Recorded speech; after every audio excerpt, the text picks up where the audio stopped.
So folks, good afternoon. It's great to be with you on a spectacular sunny fall day. So I give you credit for spending your lunch hour with Dan and I.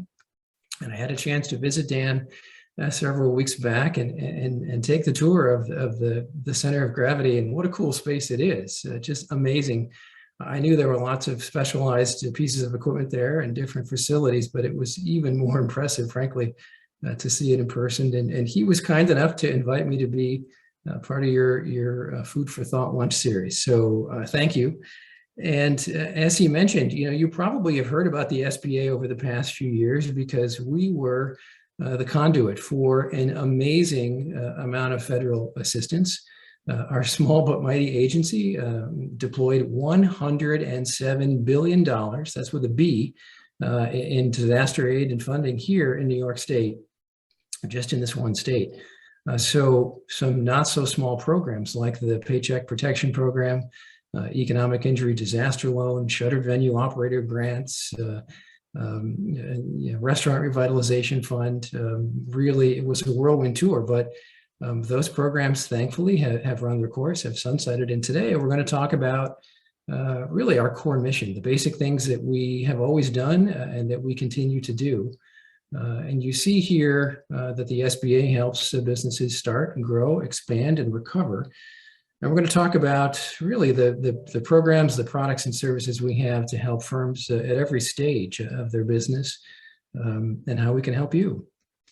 So I'm part of the federal government and I'm here to help, honest, because we're going to talk about money and technical assistance we can offer entrepreneurs that is free, importantly free. So like every federal government agency, we have a headquarters in Washington where lots of folks work. We have big processing centers around the country where our loans are handled. But importantly, we have something called field operations, and I'm part of that group. I'm part of the Office of Field Operations. And so we are out in the districts, out across the country, working directly with entrepreneurs. And so you see here a map of New York State, and you see the footprint of our upstate New York district. And so, for most states, the entire state is a district. If you're in Vermont, you're part of the Vermont district, simple.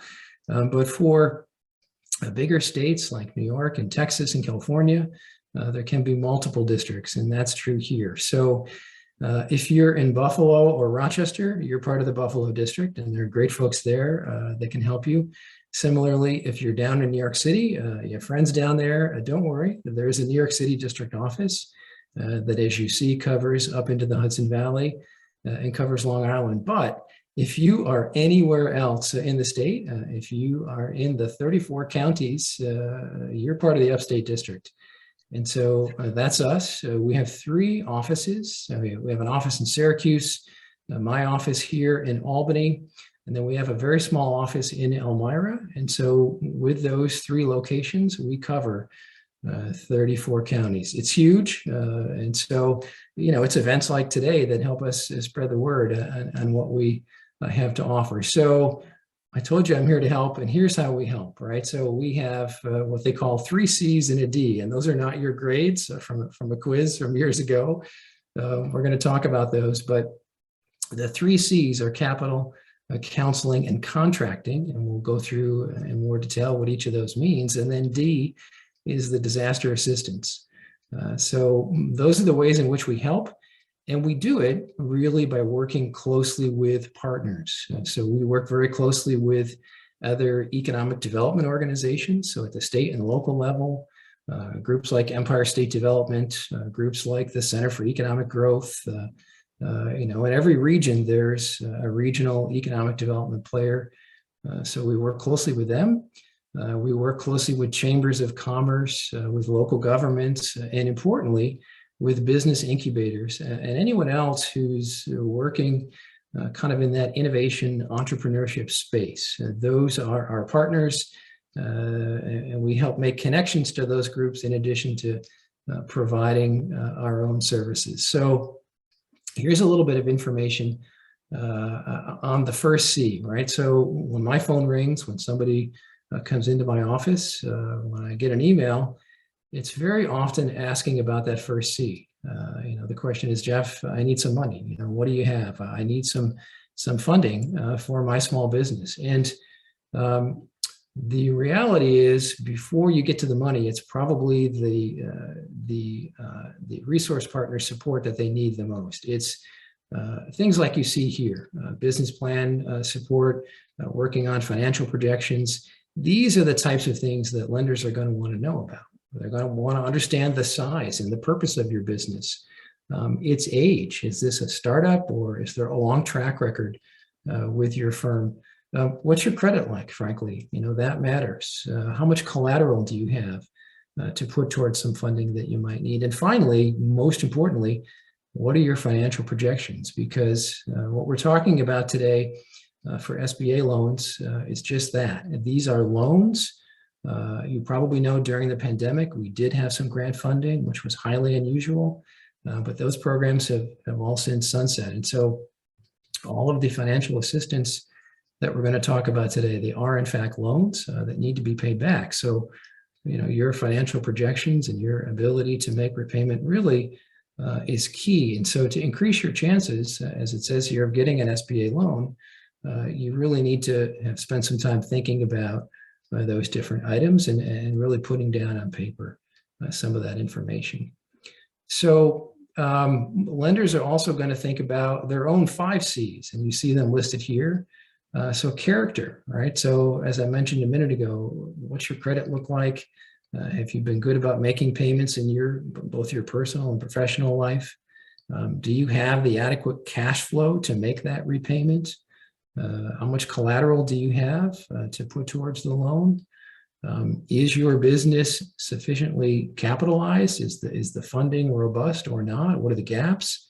And then finally, what are the conditions that exist for your sector, for your niche, for the type of business that you want to start or are currently operating in? These are really, really important environmental factors, if you will. These are all things that our resource partners can help with. So let's talk a little bit about SBA Resource Partners. I mentioned before, people contact me and they ask about the money first, but it's really often this counseling and mentoring that they could benefit from initially. And so we do that through a network of resource partners. We'll talk about each one of them in a minute, but you just know that these are folks often with really, really tremendous business experience of their own, and they provide that support to help entrepreneurs at any stage of their business. These are folks that really know the specific local sort of geographic area, the economic climate, and they can really help you create those business plans. And you see here we have over 1,400 of these resource partners throughout the country. They receive funding from us, which is why their services are free. I said at the beginning, I'm from the federal government, which means that your tax dollars go towards supporting the services that we provide. And so we, in turn, give money to resource partners to give this support to entrepreneurs. So who are they? Where do you find them? Where are the local examples? So probably the biggest resource partner that we have is the Small Business Development Center Network, the SBDC network. They are located in every state in the country, but here in New York, I like to think we have one of the best, if not the best, SBDC network. There are 22 SBDC centers all across New York State.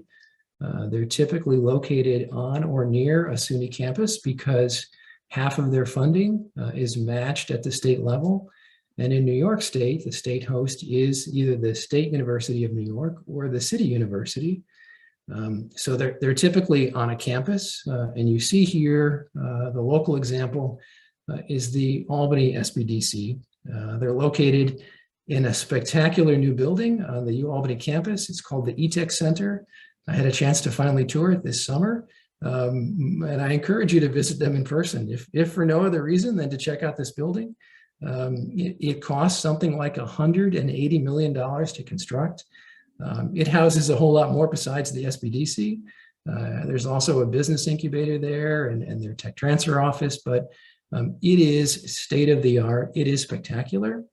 And that is the local office of the SBDC. They provide counseling and mentoring.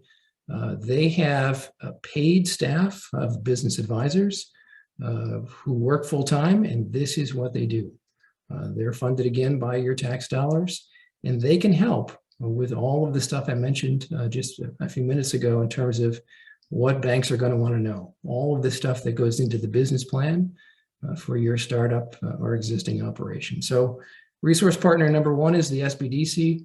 I encourage you to check them out. Another key group is SCORE, which used to be an acronym for the Service Corps of Retired Executives. But they're not just retired folks anymore. Frankly, the organization really has broadened its membership and really tried to kind of shed that perspective of just being retired folks. It's really a network of business experts at any stage of their career, and they provide counseling and mentoring and business plan assistance as well. Unlike the SBDC, SCORE mentors are volunteers, so they do not get paid. They receive a little bit of funding from us for their administrative support, if you will, but these are volunteers. And the great thing about SCORE and really sort of the approach is to get matched with a mentor who really is a great fit with either the problem or challenge that you're wrestling with your business, or perhaps somebody who has worked or does work in your sector, in your line of business, because they're going to have that real world knowledge. They're going to bring their network and their expertise and provide to you that same type of support, just like an SBDC counselor, but again, with that real world expertise. So SCORE is another SBA resource partner. There are SCORE chapters all throughout New York State, typically located in metro areas. You see here that the local SCORE chapter is right here in Albany. I actually co-host them in my office. My office is in Colony, and so we host the Albany SCORE chapter. They have a branch that operates up in Saratoga, so if you're further north, don't worry. They even have a branch all the way up in Plattsburgh. So SCORE is another great resource for entrepreneurs. Finally, the third resource partner that I want to talk about is the Veterans Business Outreach Center. So again, like SBDC and SCORE, they provide counseling and mentoring and support for entrepreneurs. But here, just as the name implies, this is really targeted, specialized for veteran entrepreneurs. And they do a tremendous amount of both counseling and training, particularly for active duty military personnel that want to transition out of military service and start a business. They do an awful lot of work with them. And so the VBOC is actually located right here in the Waterville Arsenal. And so you see their office address and contact information. So those are the SBA Resource Partners. So we talked about how you need their help, certainly to get ready to borrow the funding. And so let's talk about capital itself. Let's talk about the different programs that SBA has to offer. The first thing to know is that SBA loans are really for those businesses, either startup or existing, who cannot access conventional financing on their own. If your business is successful enough that you can go to a bank and get a loan, you don't need SBA financing, frankly. It's really for those businesses that are viable but are having a challenge. So maybe they're a startup business, which would be much more risky for a bank. Maybe they lack sufficient collateral. They have some, but not enough. Maybe their business type makes the risk greater. For example, maybe they're in the restaurant or tourism or hospitality business, which has a pretty strong turnover rate. Maybe the business is seasonal, and so their cash flow is fluctuates wildly. Any of those factors might make a bank decide that while the business is viable, maybe the risk is too great. Those are classic situations in which an SBA loan can help. Those are exact ways in which our loan guarantee take some of that risk out of the equation, and hopefully will enable the bank to make a loan. Another couple general things to keep in mind is that to be eligible for an SBA loan, you've got to be for profit, right? So we do not provide funding to nonprofits. You've got to be a U.S. citizen or be authorized to be in the country and conduct business. And importantly, you've got to be able to repay the funding because, as I said before, we're talking about loan products today. So just kind of have that as some background as you're thinking about ways in which SBA funding can help. So how can you use it? What can you use the money for? You see here, really kind of a big list. And so just know that, first of all, the amount of funding that you could potentially borrow is really broad. It could be from as little as, say, $1,000 all the way up to a little over $5 million. And we'll talk about the different programs and how they sort of fit at different levels, but it's a pretty broad range in terms of the amount of funding you could borrow. And you can use it, as you see here, for a pretty broad range of activities. Importantly, you do not apply to the SBA for this funding. So I know it's a little confusing. Jeff, you talked about SBA loans. Where do I apply? You apply to one of our lending partners. So we talked a minute ago about our resource partners, and they provide counseling and mentoring. Our lending partners, it's a fancy term for banks and credit unions. We have over 5,000 lending partners across the country. And most major banks and credit unions are authorized to make SBA loans. And so we'll talk about the programs in a minute, but just know the process is to go to a bank or a credit union that's an SBA lender and apply to them for the SBA loan. What we provide is the loan guarantee. So if you, the borrower, and your project meet the criteria for the different SBA loans, we provide the guarantee, which then enables the bank to make that loan that was otherwise too risky for them. So that's how the process works. Unlike some of the disaster assistance that you might have been familiar with before, where you did work directly with the SBA, here you work with a bank or a credit union. And what we tell folks is, the best way really to start is to go to your existing bank that you're currently dealing with and see if they're an SBA lender. Most of them are, so that's a great way to start. So, okay, let's talk about the different loan programs, and we'll kind of start with the smallest, and we'll work our way up to the larger programs. So, SBA Micro Loans are really a great program. It's a great opportunity for a startup business or a very small business that needs to get a little bit of funding to kind of continue its growth trajectory. So, you see here that an SBA micro loan can be up to $50,000. So it's a relatively modest amount of funding with a pretty short term. So these are loans with a maturity of up to 6 years. And as I mentioned before, you do not apply to SBA directly. Here with microloans, this is an even kind of more specialized approach. What we do is we give tranches of funding. We give allocations of funding to specific intermediaries, typically a lender or some kind of a community group that has a strong nexus with small businesses. And then those organizations make the SBA microloan. And so again, here in the Upstate District, in New York State, we have 4 different SBA microlenders. You see them listed here on the screen. Pursuit Lending is the largest. Pursuit Lending, which is headquartered in downtown Albany, actually is one of the biggest SBA lenders in the country. They offer all of our products, so when in doubt, Pursuit Lending certainly is a great source. But there are 3 others. So the Adirondack Economic Development Corporation is located up in Saranac Lake, and they cover all of the North Country, down about as far south as Saratoga County.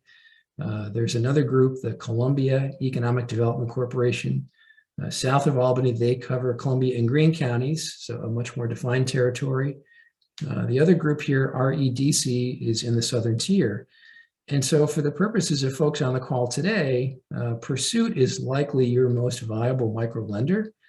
because they cover the entire state. They also cover parts of Pennsylvania, New Jersey.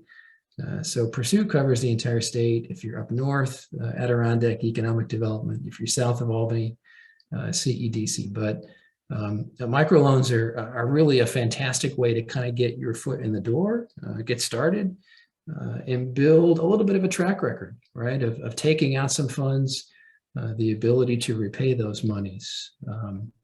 And just looking back over the past year, we've made 65 microloans here in our district for about $1.4 million.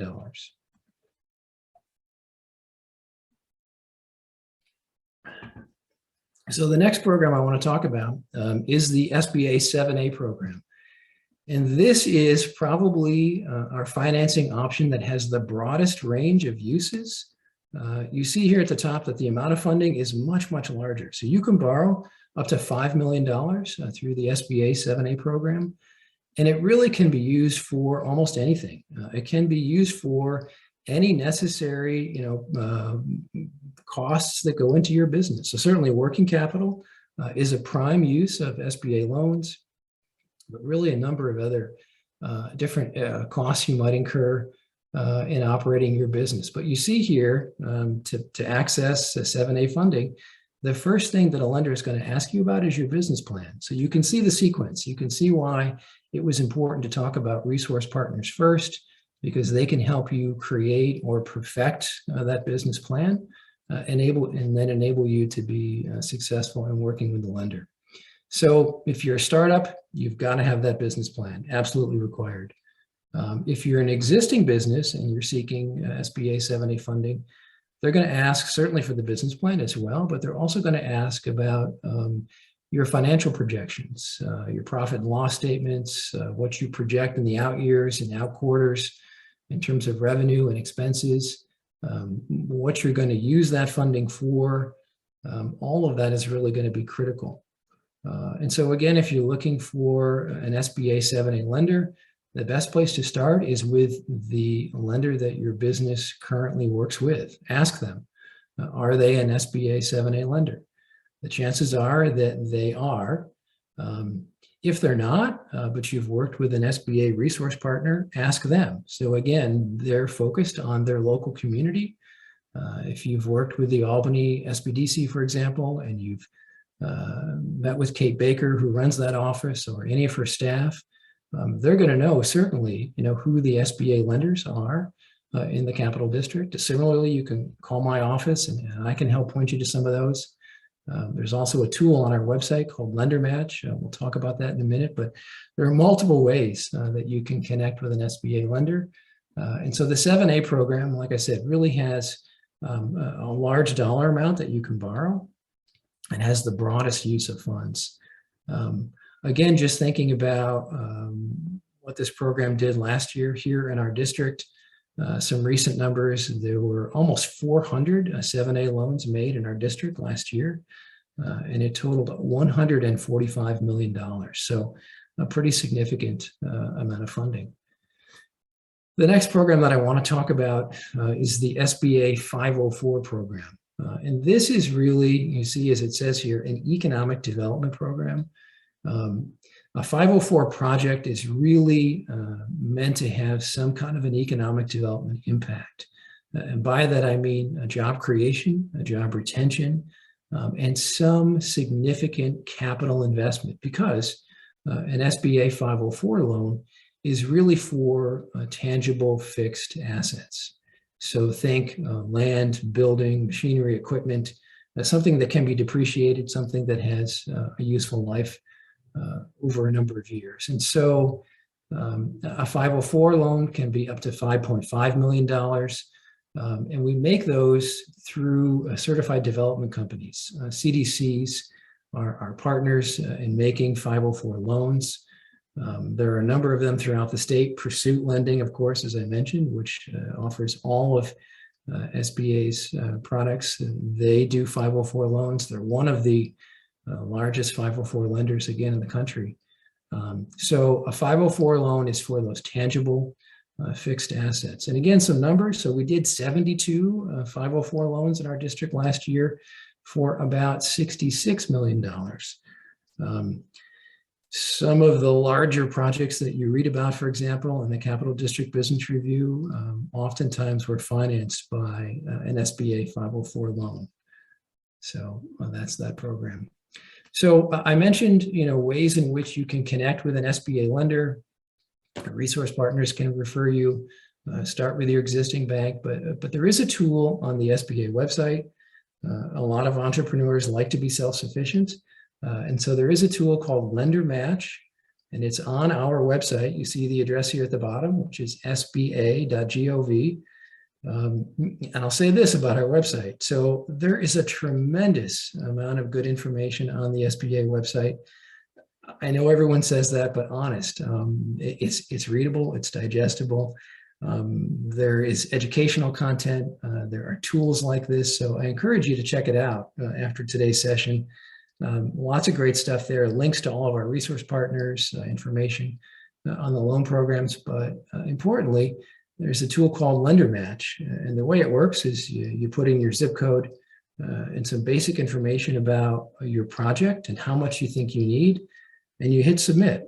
And that the website then will, based upon your zip code, identify participating SBA lenders in the immediate geographic area and send to them your interest in financing.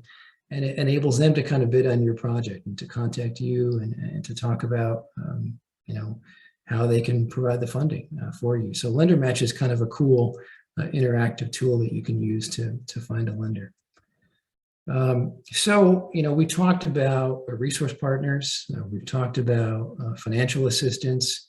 I told you we're going to talk about the 3 C's. So that was counseling and capital, but we haven't yet talked about contracting, which is another way in which the SBA can help.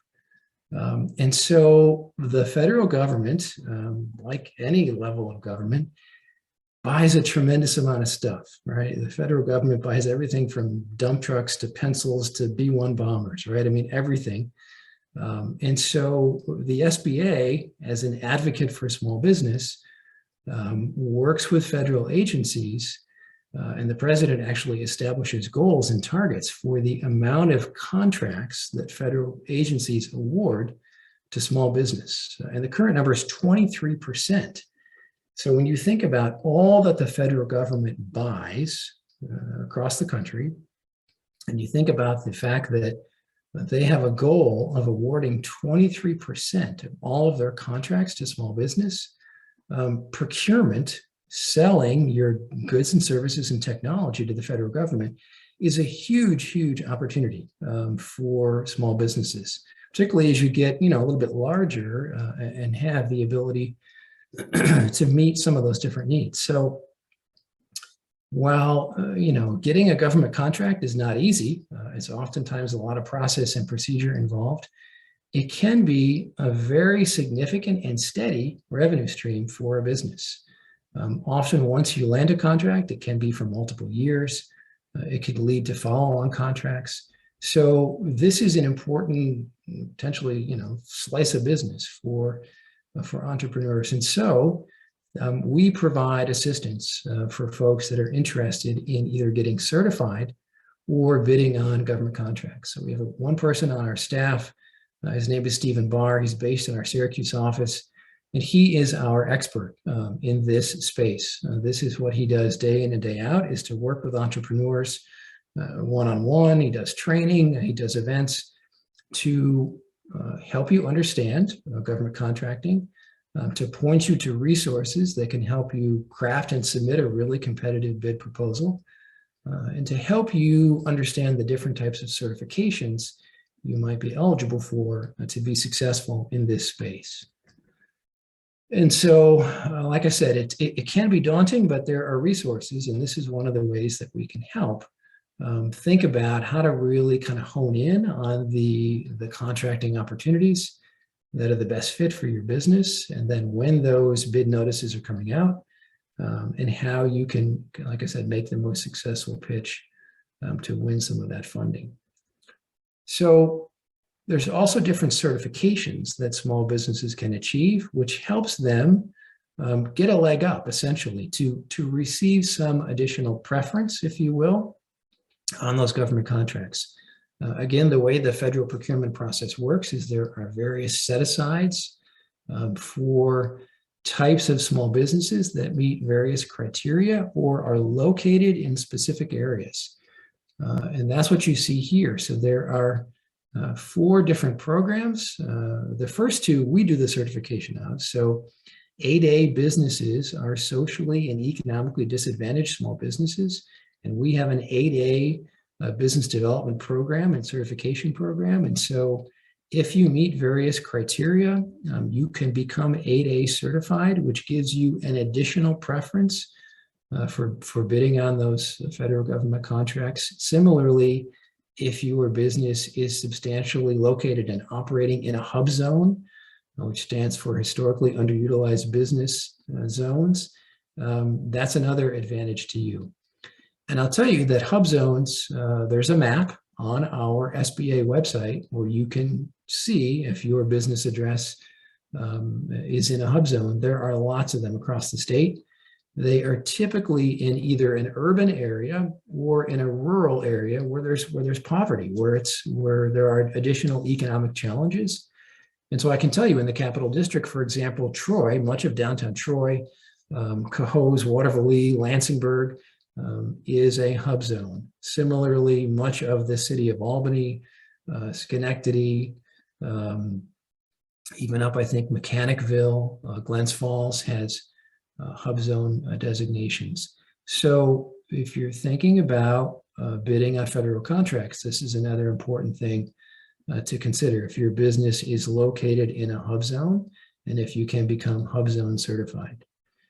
The last 2 are kind of self-explanatory. So if the business is substantially owned and operated by a woman or a veteran, and substantially is defined as 51% or greater, you can self-certify as such. And again, there are additional preferences or set-asides that federal agencies have to abide by to award contracts to women and veteran-owned businesses. So again, this is an important slice, it can be for your business. I encourage you to give that some thought as well.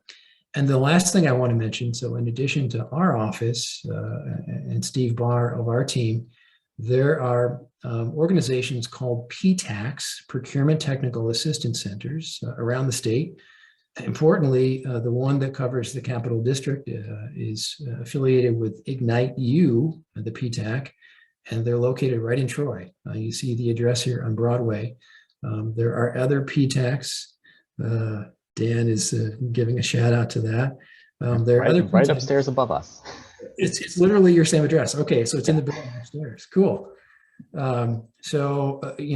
are an excellent resource. I would encourage you to visit them. Like an SBDC, they have the ability to provide counseling and mentoring, but specifically as it relates to government contracts. And just kind of as an aside, every level of government buys stuff and has different certifications. And so I'm talking about federal government things today, but remember too that the state of New York has similar programs to everything I'm talking about. And the state of New York buys things, has a procurement assistance division, and has their own certifications. For example, for businesses that are owned by women or minorities, there's a separate MWBE certification. And a group like a PTAC can help you kind of sort all that out. They understand kind of the big picture as it relates to government contracting. So really, really valuable resource, and 2 for 1. You can go visit Dan and then pop upstairs to the PTAC. So that's another really important group that can help. So just to kind of wrap up, a couple of other kind of special things we do. So for businesses that are interested in international trade or exporting, we have some kind of specialized loan programs that are kind of, different kind of deviations of some of the things I've already talked about. If you're interested in selling your goods or services overseas, or need help marketing or connecting to international buyers or suppliers, that's another way the SBA can help. And so, we do that both through our own programs and services and by working closely with other federal entities like the Department of Commerce, like the U.S. Export Assistance Centers. We also provide funding, for example, to different states. So we have a program called the STEP program. We give money, for example, to Empire State Development here in New York so that they can provide export assistance. So this is another way that SBA can help. And you see here, there are different export assistance centers around the state. You see the one that's located, excuse me, in Syracuse. And you see the contact information here. So that's another great resource for you. And then finally, disasters. So I said 3 C's and a D. We get to the D. So disasters happen.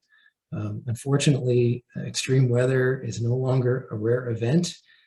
It seems like we have more and more natural disasters, and SBA continues to provide disaster assistance funding for natural disasters. We do that through kind of a number of different conduits. So if there's a flood, a fire, a hurricane, which sadly seems to happen all over the country on a pretty regular basis, we have specialized disaster assistance funding, basically low interest loans that we can provide in partnership with FEMA. And so for whatever your insurance doesn't cover, SBA assistance can come in and provide low cost long-term loans to help you get through that disaster, make a plan to recover, and hopefully help your business thrive into the future. So that's the D for 3 C's and a D. And with that, here's my contact information. Like I said, I'm a part of field operations, the Upstate New York District. My office is right here in Albany in the Capital District.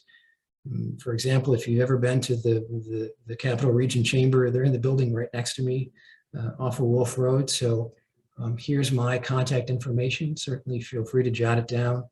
And I'd be glad to help. If you wanted to drill deeper into any of these topics, we can certainly do that. I can connect you with partners and just talk about your business in ways that SBA can help you be successful. So Dan, I think with that, we've got a little bit of time left for questions. I appreciate everyone's attention today. And yeah, I'm glad to answer any questions or thoughts that you have. Does the SBA do anything with MWBE? Yeah, great question. So we have, as I mentioned, programs that enable women-owned businesses and veteran-owned businesses to self-certify. But the MWBE program that you're probably thinking of is actually run by the state of New York. And so it is a different certification. It's run by Empire State Development at the state level. The way that we're involved in that is by helping people complete the steps in the certification process. And we do that through our resource partners. So I mentioned early on the SBDC network. I know, for example, that SBDCs work closely with the state of New York, Empire State Development, and that SBDC counselors have been kind of deputized, if you will. They have gone through train the trainer programs with ESD to understand eligibility and help entrepreneurs complete the paperwork to get that certification. We do not issue it, but we will help you achieve it by having you work with one of our resource partners. That's kind of our connection to it. Sam, does that help? Yeah, thank you. And is that the same for the 8A? Because I see that Portuguese is a Hispanic qualification for the 8A certification. Would I work through my SBDC advisor? And then that 8A certification, will that help me with lenders? It will not help you with lenders. So those certifications really tie back into the government contracting and procurement. So if you want to bid on government contracts, that's where it helps you. And so to get certified as an 8A business and to get into that program or to achieve HubZone certification, you can do a couple things. You can work directly with our district office. Like I said, we have a person, Steve Barr, who's an expert. But again, you can also go to an SBA resource partner because they're entities of the SBA and because we provide half of their funding. They are experts, first and foremost, on all the different things that SBA has to offer and can help you complete the paperwork for those things.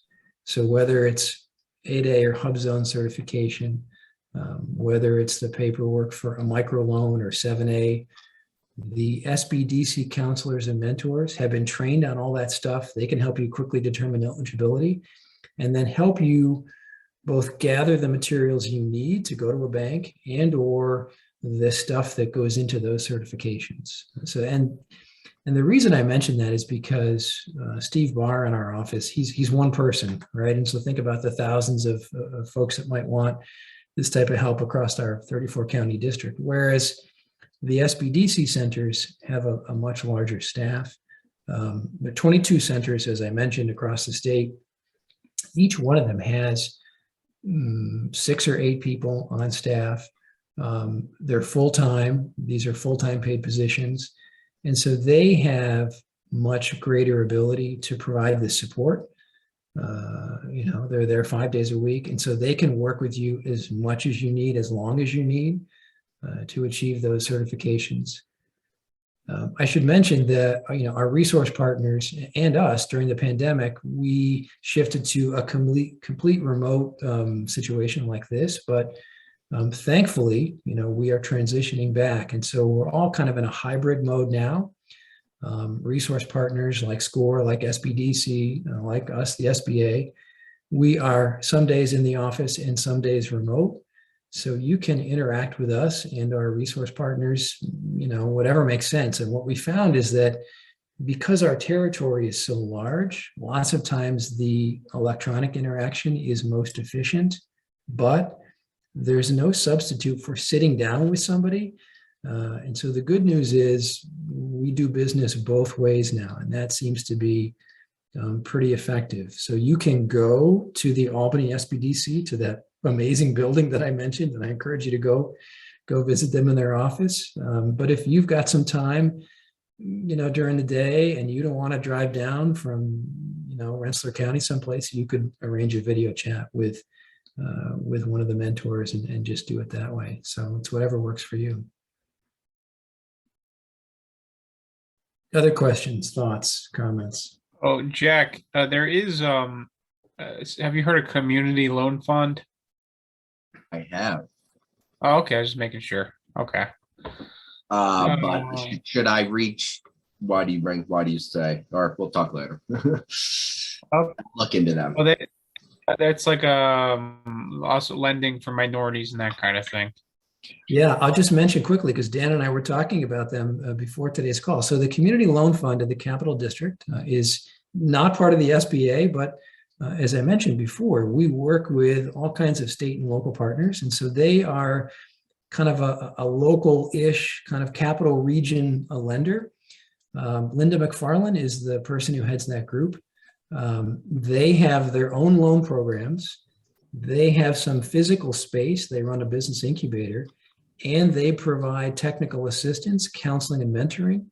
And so we work with them. We try to complement them. So maybe one of their borrowers who gets some funding, it might be a smaller amount, more akin to an SBA Micro Loan, and they might kind of graduate and progress and come to us for a 7A or 504 loan program.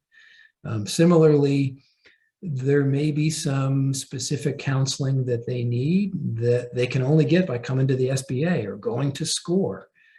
So we find that our services are a good complement to them and groups like them, frankly. But yeah, that's an important organization to check out. And so our resource partners would know of all those types of local groups. So if you go visit Kate Baker in the Albany SBDC, she will know of the Community Loan Fund. Interestingly, she also has her own loan fund that is something they've created called the SEED program, SEED.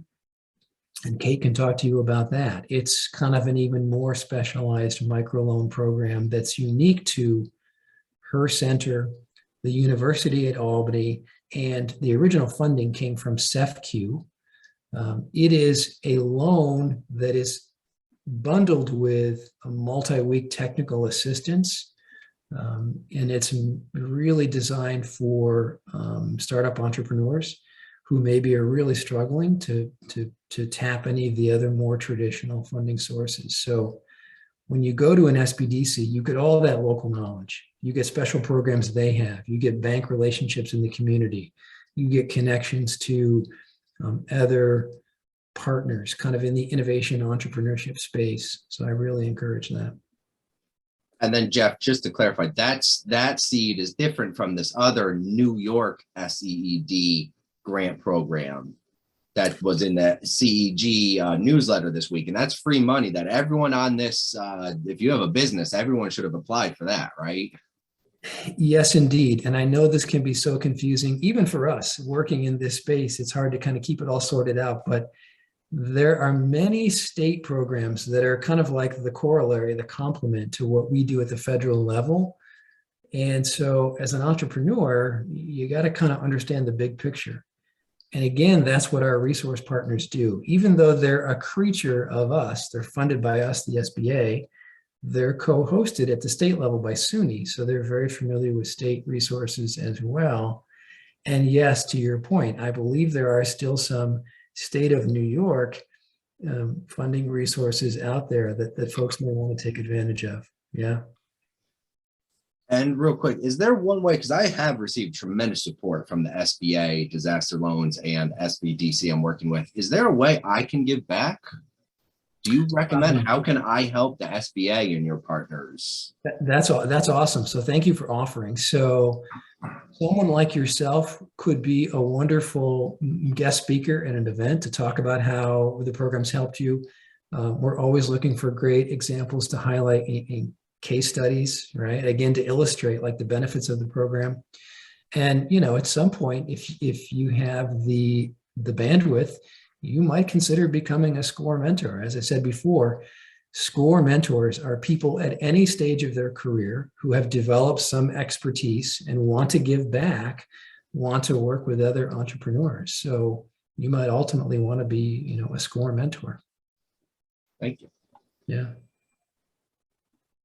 So Jeff, I have a question. So I've worked with SCORE in the past, by the way, various different individuals with varying degrees of success or not. So that's always been appreciated, because anytime somebody's volunteering free time, it's like, you know, you got to look at that as, you have to appreciate that sort of thing. But I was, you know, one of the things that I've always, in this, I just wanted to mention that comment. It's unrelated to my question, but I wanted to just ask, as a software company, you know, obviously SBA, you know, my knowledge of SBA traditionally is, you know, if you've got assets that you're borrowing against, I mean, you know, that's lending, right? That's a debt product as opposed to equity, which is where software companies typically go. So I'm trying to get a sense of, you know, as somebody running a software startup, where am I, at what point am I likely to be a better fit for, you know, one of the programs? I mean, certainly the microloan program probably is the starting point, but at what point in my business typically do you see software companies being a fit for one of the programs you guys have? Yeah, so I think you've got it exactly right. So if you are early in your business development stage and your assets, your collateral, if you will, are more sort of intangible, intellectual, relationship-based, potential customers, then I think something like a microloan is probably the best bet, because the collateral requirements there are the most generous, are the least, frankly. And that is a way to establish a track record of borrowing and repaying on time that funding. And that then positions you much better to tap those other programs I mentioned, the 7A or 504. Probably 7A would be the most viable. At that point, your business is a little further along. You've got a customer base. There's a revenue stream. You can point to existing repayments. And all of that, again, helps to take some of the risk out of the equation for a business that's asset light, if you will, and helps a traditional lender who may still be risk adverse to doing that loan on their own say, you know what, you meet the criteria for an SBA 7A, and we'll do the loan as an SBA loan because SBA is coming in with their guarantee. And so that then entices them to make those more risky loans. That's the progression. The other thing I would say is that a lot of entrepreneurs, a lot of projects will put multiple pieces together, and don't overlook that. So I talked about, kind of our programs today as a standalone, but you could conceivably get an SBA micro loan for up to $50,000. Some micro lenders have their own kind of companion funds. So I know, for example, the Adirondack Economic Development Corporation has their own companion loan fund. They got money from a different agency, USDA, and they can loan, I think, the same amount. So you could potentially borrow $100,000 from them, two different pots, but all kind of together to the borrower. Similarly, Columbia Economic Development, they have a county loan fund down there that can work alongside the SBA Micro Loan.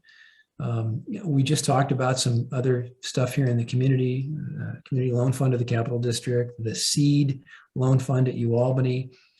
So a lot of times entrepreneurs will put those pieces together. Maybe no one program like totally meets their needs, but if the numbers make sense, they could borrow from different pots, either simultaneously or at different times, and kind of stack that funding in a way that again just kind of generates that, the flow that we want to see of increasing revenues and increasing ability to repay those funds. That's the key. Okay, and I appreciate it. Yeah, I've spoken with AEDC about that, so I am familiar with that to some extent. I gotta basically get retouch space with those folks. But then a secondary question that I have is, so I'm Queensbury, used to live in Troy, so I've been in the capital region forever. But I'm basically, my software is serving the logistics space primarily. Anybody that employs commercial motor vehicles and drivers. And the Albany area is really, even though it's some people say the biggest asset is that it's crossroads of I-90 and 87, north and south, so we can get somewhere else, right. Which there is a lot of truth in that. But anyway, there's not a lot of logistics companies here. I mean, Syracuse, there's way more, because those are more traditionally bigger manufacturing hubs. So they had that sort of thing. So Syracuse, Rochester, Buffalo, certainly New York. So I'm wondering, in terms of connecting with, and as I mentioned, I've connected with SCORE in the past, but I'm thinking SBDC might make more sense. What would be the best approach for me to try to reach out to somebody at SBDC? And if it wasn't somebody in a local branch here, that they connect me to somebody with that kind of very specific experience? Yeah, so, whenever you want to contact an SBDC center, go to their website. They all have their own webpage. The one for UAlbany has Kate Baker prominently listed. She's the director of the Albany SBDC. She may not personally respond to your email, but she'll see it, she'll get it, and it will then go into their triage, and you'll get assigned a mentor. That's how you contact an SBDC, is you basically telephone call or email a request saying, hey, I want to become a client. There's an intake process. And from there, like I said, you get assigned to a mentor and you work with them. So here's another thing about the SBDC that I'll mention. They're part of a statewide network, which means that beyond the centers, 22 around the state, there is a central office here in Albany that supports all of those centers, small staff, a dozen or so people, including 2 research librarians, and they have access to different databases. And they can also sort of tap the network across the country. So they can do benchmarking for you in your industry. What are other folks doing? How is this working? I mentioned that. That's an important resource for any business type. They will also help connect you to other folks who are knowledgeable in this space. So distribution, logistics, I think of warehousing, that sort of thing, shipping. That is a key industry sector for New York. And so Empire State Development, which is the state's economic development agency, has different what they call strategic business divisions. And I believe that's one of their strategic areas of focus. And lots of these big warehouses, around the state. So an SBDC might make an entree, help connect you to somebody within that division that focuses on that industry sector. And they'll know of trade shows. They, through a conversation, might help suggest some companies that would do something synergistic or be interested in your solution. They have their own venture capital investing fund. I know because I used to work there years ago. So, it's just, you kind of get into the network of like, who else can help me is doing something relevant. And SBDC is a good place to start. I mean, I can help make those suggestions too. This is what we do. Like, because we're part of this web, this network, even if our programs aren't the totality of the solution, we try to make suggestions to other folks that can help. Sure. No, I appreciate it. Thank you. Other questions?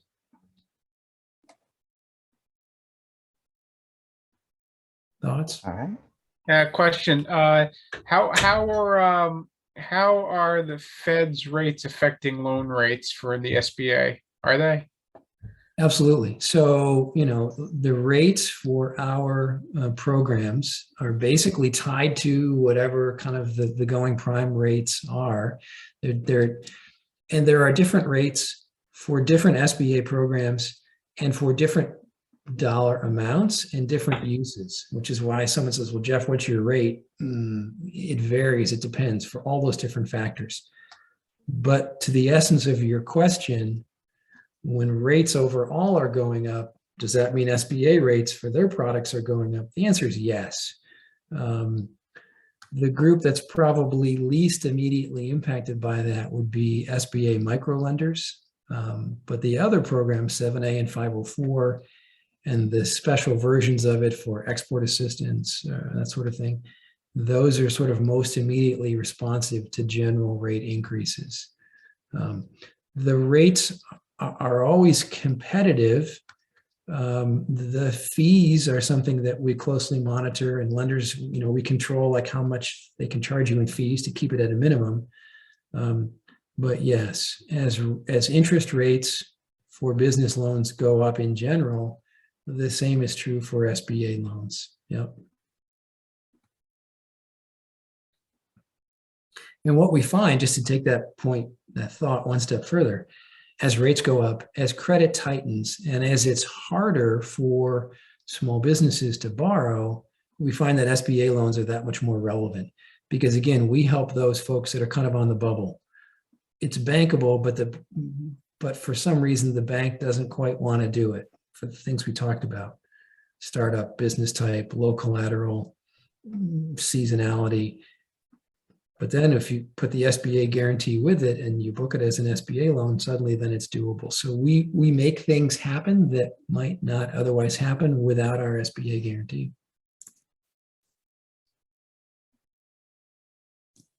Well, folks, I want to thank you for your attention. Again, on a beautiful fall day, there's my contact information. Certainly don't be shy or reach out if I can help. We'll try to connect you to other folks that can. Lots and lots of great partners in this space who all want to see you succeed, want to see you and your ideas prosper.